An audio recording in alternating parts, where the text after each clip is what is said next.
A man by the name of Notch had an idea.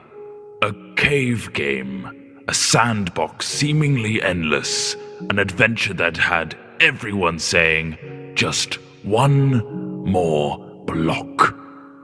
This man, that game, those blocks have brought all of you here to celebrate what has become Minecraft.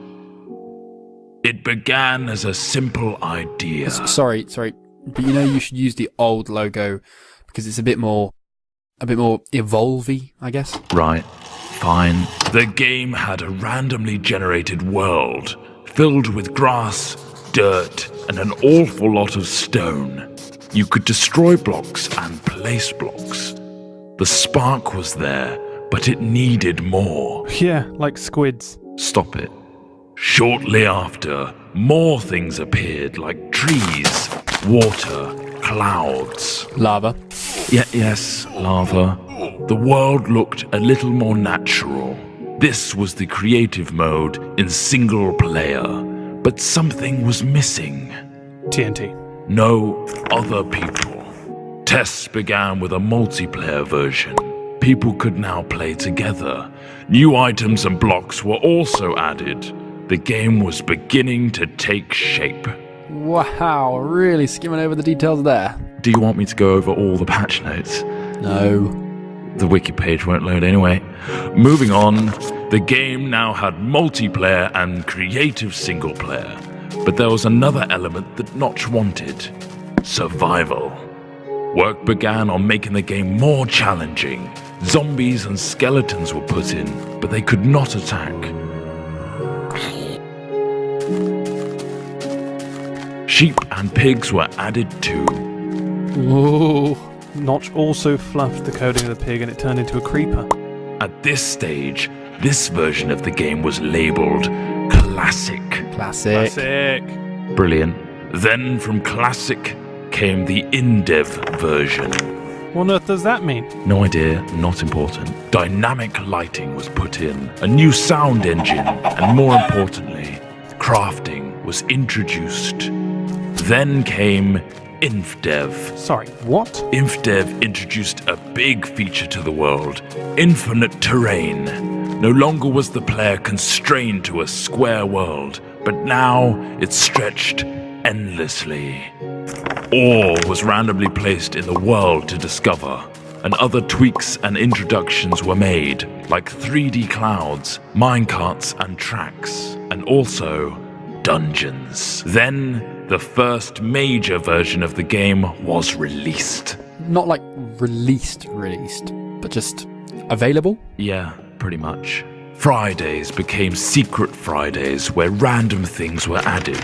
The first being Redstone, which allowed complex circuitry to be created. What, like that thing? No, that's ridiculous. Snow worlds were added, so were boats and cows, along with a whole host of new items. Oh, and slimes. Oh, those bloody hopping things.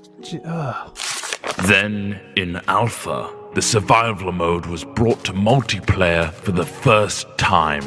This allowed for players to battle monsters and survive the night together. Or just go around gathering creepers and then have them explode on your mate's house?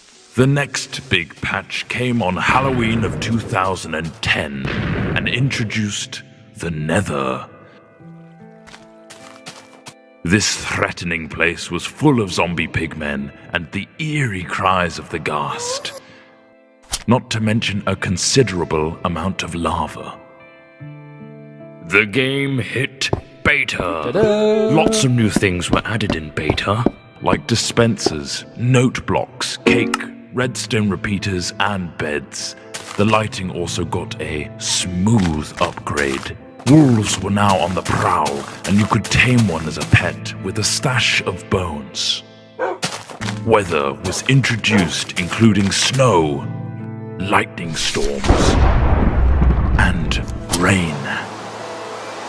Oh, look how cute that wolf is shaking off the rain. Aw.